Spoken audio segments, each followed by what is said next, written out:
بسم الله الرحمن الرحیم. موږ راغلي یو دلته شنوای ته بشوړی ته راغلي او حاجي صاحب را سره ناست دی. یو داسې خاموش او چوپ او مجاهد دی. موږ خو سره خبرې اترې وکړې. یقینا د دې خبرو زموږ د سترګې هم ړندې کړې. اوس پنځلسمه څوارلسمه ورځ د حادثې ډېرې ورځې وشوې، خو د حاجي صاحب دا خدمات او د حاجي صاحب دا جذبه، د حاجي صاحب د کور والا او د زنانه او د نارینه بچنګې موږ سره میلاو شوي، مسافران راغلي دي. نو موږ له هغه جذبات موږ سار راوتي یو، مختلف علاقو کې مولانا صاحب را سره دي. موږ هغه چې کوم خلکو امداد کړو تقسیمو او ستړي را حاجي صاحب داسې ختمه کړه دلته چې رالو او ورکړل تواضع چې کوم نه ملګري تګیو او یخي اوبه را باندې اوس کولې. الله دې د جنت چې کوم نه نو شرابونه اوس کوي دې ورنه حاجي صاحب نه لږ حاجي صاحب ډېرې خوږې خبرې وکړې. حاجي صاحب وایي چې دا ریا کې راځي، خو موږ وایو نه حاجي صاحب دا ستاسو دا چې کومه جذبه ده د کوم قوم سره چې دا تاسو کوم احسان وکړو او موږ وایو چې د معاشرې ته د خپل پیغام ستاسو په ژبه باندې ورسي نو موږ به په دې خوشحاله یو. حاجي صاحب لږ غونډې د هغه سهار هغه حالات لږ ووایي چې دا اوبه څنګه راغلې او څه حساب کتاب ده. دا زموږ مولانا صاحب محترم اجمل مولانا صاحب د پاچا دی او دا ملګري د اشنا دي دی راغلي دي صوابای نه. دا زموږ را مفتی صاحب پکې دی، زما سره بیخي طرف ته ناست دی. نور علما به هم په دې کې داعیان الحمدلله ټول داعیان دي. نو دی دلته دې کې توجیه ته راغلي دي او امدادونه پکې چې راوړي دي خلکو سره همدردۍ دپاره. الله جل جلاله دې د دې صدقات په خپل دربار عالی قبول کړي چې چا ول ورکړي، چا ورته ویلي، چا ول راځي خپل منډه تړي والی کیمپ لګولې، چا څنګه وتلي دي. زموږ سره همدردي کړي په بنیاد د لا اله الا الله محمد رسول الله. او څنګه چې حدیث پاک کې راځي چې مسلمان په مثال د یو وجودي نو اقشان زموږ سره دی وکړلو.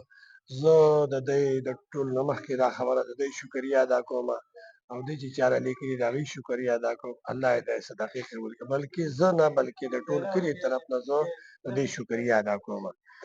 دا شان زه دا نه نیمه بجو نه لږ مخکې دا باران راکې شو، ډیر زیات تیز او دا چې کله په کم 10 بجې یا 10 منټه کم یا 20 منټه کم په دې دوران کې دا ډیر تیز आवाज راغی غراره چې لکه څنګه چې زمکه خوري دونه مخکې د आवाज راشي. نو مونږه ټول غولي تر وته بچیان مې مسیمي ټول غولي تر وته یره کده خو دې کړکو دې روشندانونو ساواز نکاو. دې کې مونږ د کور شاته کوی او خړ غاړي تا غټه ونی ویا د سپری وته هم ته پته ولګي یا خو خړل بس بار تر وته بیا دې خپل کور ته دې روډ دې کور ته دیتا ټول نو واړه مونږ بار کړی سړک ته وستل دې کورونو ته بیا بار تر وته دې په لچونو بس یو دوه وته یو سړی په وګر اغستې چې هغه خاطر په ګټو کې اعتراضات کو بیا هم دال تکینو. هغه نو ورستو الله توفیق را کو چې نور خلک زمو په مهنت نور مرګرو په مهنت باندې الله هغه ته بچاو نصیب کو. هغه نبی انتهایی او تیزه چپراله چې هغه زو ته به سړک نه وړه خلره شماده کولې تر کولې. نو بیا خپل لک ساتل کې پیدو خپلوي تعداد سټه بیا لګ کمېدو بارانو مدرو چې کله باران وته مبریسو کورونه چکرې داسې واله خپل مخه کندرا تغزوینا کمزې کې چې موږ خلکو د بچاو کوشش کوو مړیو. د صرف موږ دغه ټیم کې 3 منټه ټیم موږ ته ملاو شوی دی کله به وسره مړیو دا کم چې موږ د بچاو د پاره ګرځېدو. بیا به دې کلی کې سمدستي او راوند چې کوم دی یو کوړه خېجا بل کندر ته خېجا خلک څومره مولي دو بیا رانو وخت ته لاړو چې مخه ته کله لاړو ټلیفون شو چې کټونه راوړې مړی وستنی چې کله لاړو واته مړی دا غینه 15 چې پوره شو ملګرو مشوره راکړه. نو چې دا خو نو مونږه بس اعلان مې وکړ چې به دې لراځي دا حکم منډه ټوکړې ته لاړه مالته اعلان وکړ پولی وړه فاصلو ته وی جواتونه اعلان وکړ به شونای باندې طوفان راغلی دی نو هغه مړي مونږ سره مونږ غوړې خخم کوي هغه ایرالو د شنو وکړ ته ملکوت ته سره ولې موبایل کار راغی. الحمدلله الله جل جلاله چې کوم نه په باندې ډېر احسان وکړ. دا د الله طرف نه دا قهر عذاب وته نه وایي بلکې د الله طرف موږ باندې امتحان راغلی. امتحان چې کله راشي علما فرمایي چې بیا به الله پاک نه سوال کوي چې الله دې امتحان کې مې پاس کړي. الله پاک ته موږ دې امتحان کې پاس کړم چې شهیدان شي او شهیدان شو باقي موږ پاتې یو چې اوس موږ هم بری پیکجو بری ورجو بری غړو ولې چای ولې چینی پټاټ په دې سونو پسې منډې نه وهو. دا زموږ دپاره یو عبرت دا چې دې نه موږ عبرت والو او موږ الله طرف ته توجه وکړو، الله خپل کړو او د خپل آخرت غم وکړو. دنیا خو به هر حال پاتې ده. په هغې کسانو کې چې د کم کور نه 20-19 کسان وفات شوي وو، د هغې نه پرون یو کس هارټ اټیک شو که نه، نه بلکې هغه 100 ته ورسېد. د دنیا دا حال دی. تاسو دا بس روانه خبره ده. الله جل جلاله په موږ باندې نور اساني راولي. الله دې زموږ سره د اسانۍ معامله وکړي، د رحم معامله وکړي.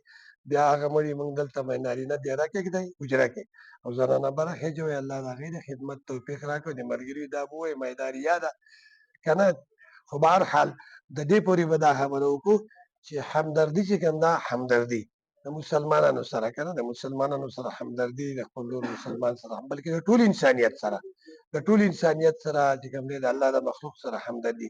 ځکه دا مخلوق چې کوم دی انسانان د الله عیال دی.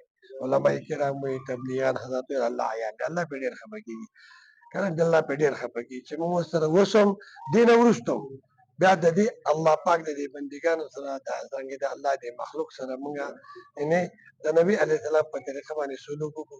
اکرام مسلم چې کوم دی هغه قایم چې په خوله وایو چې عملي را پکې راشي.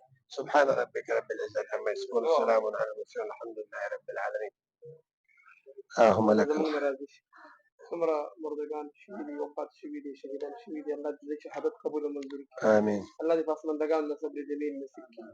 الله تعالی دې ستاسو د کور والو د خدمتونو قبول او منظور کړي. آمین. الله مو کور کې برکتونه نصیب کړي. آمین. الله مو نور د خدمت توفیق نصیب کړي. الله دې زموږ ټول ملګرو نه راضي شي. کوم ملګرو دلته خدمتونه وکړو، علماو خدمتونه وکړل، طلباو وکړل، عوامو وکړل، نور هم راضي، مخکې هم راغلي. الله دې ټول خدمتونه قبول او منظور کړي. الله دې موږ ته خپل رضا نصیب وګرځوي. الله دې اخلاص نصیب کړي. الله دې موږ باندې داسې حالات نور نه راولي. وصلی الله تعالی علی خیر خلقه محمد و آله